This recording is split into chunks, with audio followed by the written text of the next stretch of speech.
बोलिए गणेश महाराज की जय। बोलिए चौथ माता की जय। एक समय की बात है, एक देवरानी और जेठानी रहती थी। देवरानी के तो बहुत धन था, परंतु जेठानी बहुत गरीब थी। उसके घर में अन्न धन की कमी थी। वह देवरानी के घर का सारा काम करती थी, जिसके बदले में देवरानी जेठानी के बच्चों के लिए बचा भोजन उसे दे देती, जिससे बेचारी जेठानी के बच्चे भूखे मरने से बच जाते थे। जेठानी का पति बहुत बीमार रहता था। वह जंगल से लकड़ी काट कर बेचा करता।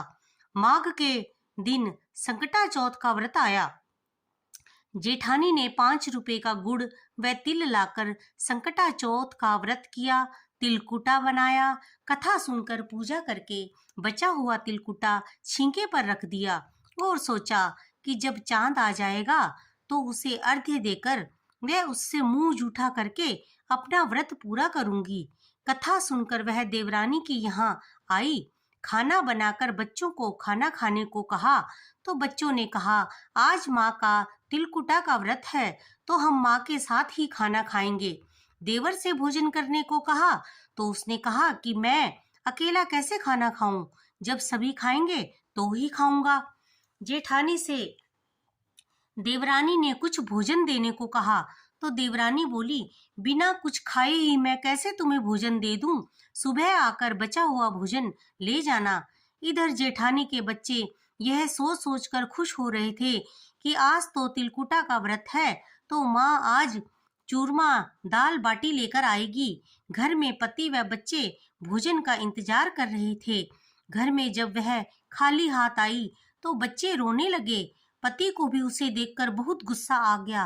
वह कहने लगा, जब सारा दिन काम करके 2 समय का खाना भी नहीं ला सकती तो काम करने जाती ही क्यों हो? उसने उसे धोवने और पाटे से बहुत मारा। वह बेचारी रोते रोते सो गई। रात को विनायक जी आए तो कहा, धोवने मारी, पाटे मारी, सो रही है या जाग रही है? जेठानी बोली, थोड़ा जाग रही हूँ और थोड़ा सो भी रही हूँ। तो विनायक जी बोले कि बहुत भूख लगी है, कुछ खाने को दो। जेठानी बोली, क्या खाने को दूं?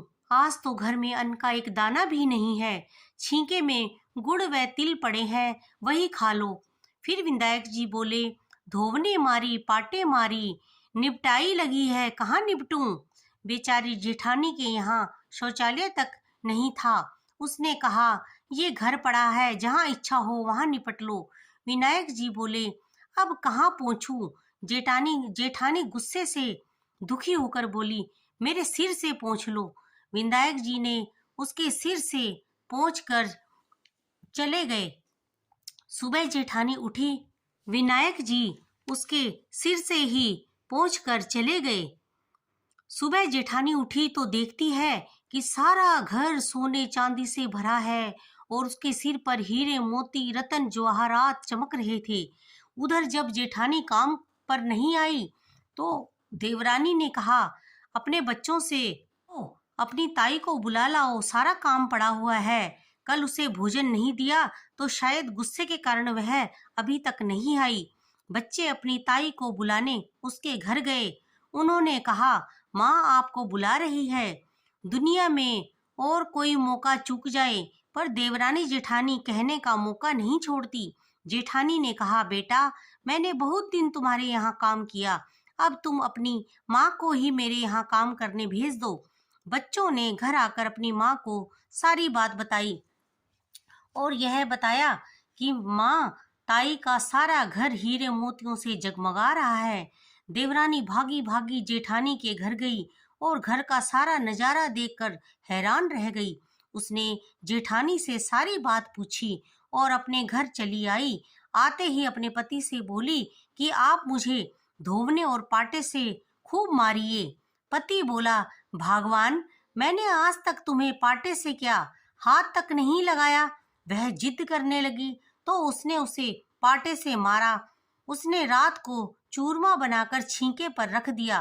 रात को जब विनायक जी आए, देवरानी से बोले, बहुत भूख लगी है। तो वह बोली, जेठानी के यहाँ तो चुटकी भर तिलकुटा खाया था।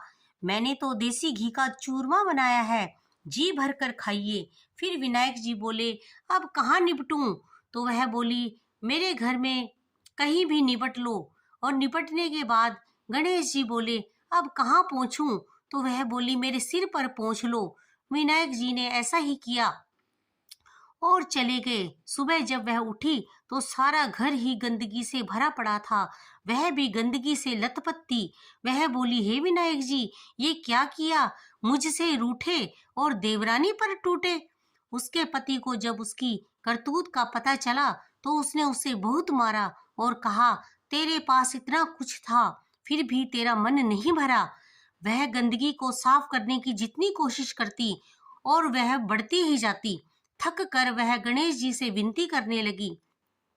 तो गणेश जी ने कहा, तूने अपनी जेठानी से जलनवश होकर और लालच में आकर यह काम किया, तभी तुम्हारी यह दशा हुई है। अब अगर तुम यह सब कुछ सही करना चाहती हो तो अपना सारा धन अपनी जेठानी के साथ आधा आधा बांट लो, फिर सब सही हो जाएगा। ऐसा उसने मोहरों की एक हांडी चौके के पीछे गाड़ दी। उसने सोचा कि इसका किसी को पता नहीं चलना चाहिए। उसने गणेश जी से कहा कि हे गणेश जी, अब तो अपनी माया को समेटो। मैंने सारा धन अपनी जेठानी के साथ आधा आधा बांट दिया है। गणेश जी ने कहा, पहले वह चौके के पीछे रखी हांडी भी निकाल कर बांटो। तब देवरानी ने उस हांडी को भी बराबर हिस्सों में बांटा। तब गणेश जी ने अपनी सारी माया समेटी और चले गए। हे विनायक जी, जैसे जेठानी पर कृपा करी वैसी हम सब पर करना। जैसी सजा देवरानी को दी वैसी सजा किसी को मत देना। कथा कहने वाली, कथा सुनने वाली, हुंकारा भरने वाली सभी का कल्याण करना। हे चौथ माता और विनायक जी, कल्याण करना। बोलिए चौथ माता और चौथ विनायक जी की जय।